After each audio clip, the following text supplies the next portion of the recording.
بسم اللہ الرحمن الرحیم۔ جب کربلا میں امام حسین کا پانی بند ہو گیا، رسول اللہ کے خاندان کے چھوٹے چھوٹے بچے ہائے پیاس کی صدا بلند کرنے لگے۔ تاریخ میں لکھا ہے کہ 3 دن رسول اللہ کے خاندان کا پانی بند رہا۔ جب کربلا کے میدان میں 10 محرم کے دن ہر ایک شہید شہادت کا جام پیتا گیا، امام حسین تنہا رہ گئے تو فوج یزید کے سامنے آ کر کہتے ہیں، حل من ناصر ینصرنا، ہے کوئی اس غریب کی مدد کرنے والا؟ آسمان ہل گیا، زمین تڑپ اٹھی، فرشتے آ گئے، جنات کہنے لگے، یا حسین ابن علی ہمیں حکم کرے۔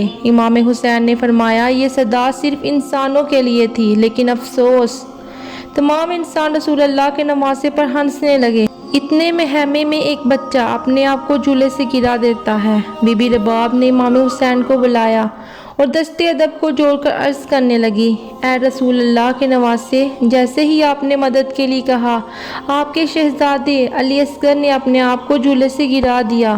امام حسین علی اصغر کا سر چومتے ہیں اور فرماتے ہیں، اے رباب، میں اصغر کو پانی پلا کر لاتا ہوں۔ رسول اللہ کا نواسا حسین ابن علی اپنے 6 ماہ کے علی اصغر کو گود میں لے کر میدان کربلا میں آتے ہیں اور کہتے ہیں، اے لوگو، تمہاری جنگ اگر ہے تو رسول اللہ کے نواسے سے ہے۔ اس معصوم بچے نے تمہارا کیا بگاڑا ہے؟ اے لوگو، 3 دن سے اس 6 ماہ کے بچے نے پانی نہیں پیا۔ اے لوگو، اس بچے کو پانی پلاؤ۔ فوج یزید میں سے آواز آئی، حسین، پانی تم پینا چاہتے ہو اور نام بچے کا لیتے ہو؟ اگر یہ بچہ خود مانگے تو ہم اسے پانی پلائیں گے۔ امام حسین علی اصغر کو بلند کیا اور فرمانے لگے، اے اصغر، مانگ، اپنے نانا کی امت سے پانی مانگ۔ امام حسین کا یہ کہنا تھا کہ علی اصغر کے لب ہلے اور علی اصغر فرمانے لگے، اے ظالموں، میں تمہارے رسول اللہ کے خاندان میں سے ہوں، میری رگوں میں تمہارے رسول کا خون بہتا ہے۔ اے لوگوں، میں 3 دن سے پیاسا ہوں، مجھے پانی پلاؤ۔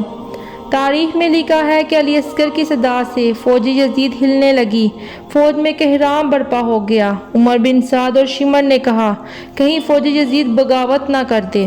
بغاوت کے ڈر سے انہوں نے حرمہ کو حکم دیا، حرمہ، تیر چلا۔ حرمہ کے پاس جو تیر جانوروں کے شکار کے لیے تھا، علی اصغر کا نشانہ لیا اور تیر چلا دیا۔ اس تیر کی 3 نوکیں تھیں، ایک نوک علی اصغر کے کمر پہ لگی، ایک نوک علی اصغر کے بازو پہ لگی اور ایک نوک علی اصغر کے کان پہ لگی۔ تیر لوہے کا تھا، تیر کا وزن علی اصغر کے وزن سے زیادہ تھا کہ علی اصغر کو چیر کے امام حسین کے بازو پر جا لگا۔ تاریخ میں لکھا ہے کہ علی اصغر کے جسم سے خون بہہ کر امام حسین کے ہاتھوں پہ آ لگا۔ امام حسین علی اصغر کا خون ہاتھوں میں لیے اپنے نانا کی امت کو دیکھ رہے ہیں۔ جب آپ علی اصغر کے خون کو زمین کے حوالے کرنے لگے، زمین چیخ اٹھی کہ اے حسین، اگر اس ناحق خون کو ہم پہ گرایا، روز محشر تک اناج نہیں اگلیں گے۔ امام حسین نے چاہا کہ اس خون کو آسمان کے حوالے کریں۔ آسمان کہنے لگا، رسول اللہ کے نواسے، اگر اس خون کو ہماری طرف پھینکا، ہم روز محشر تک بارش نہیں برسائیں گے۔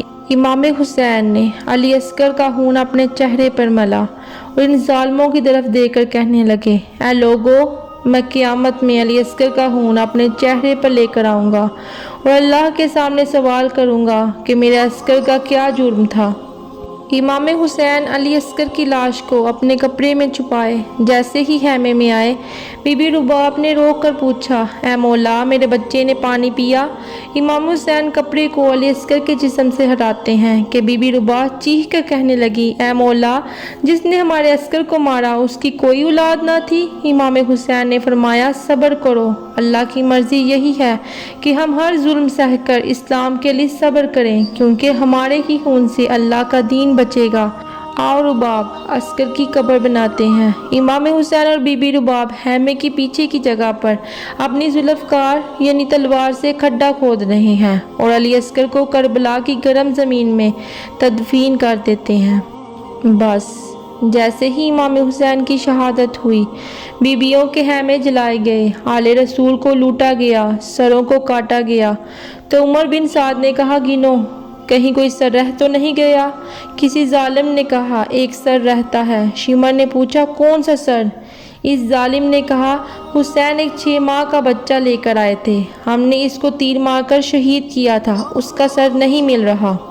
شمر نے کہا، ڈھونڈو، زمین پر نیزے مارتے رہو، یہیں کہیں حسین نے تدفین کیا ہوگا۔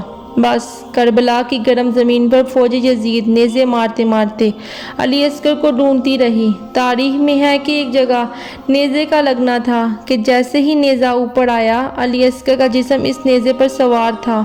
فوج یزید خوشی سے جھوم رہی تھی، اور دوسری طرف جیسے ہی ایک ماں نے اپنے بچے کو نیزے پر دیکھا تو مدینے کی طرف منہ کر کے کہا، یا رسول اللہ، دیکھیں آپ کی امت نے ہمارے ساتھ کیا ظلم کیا۔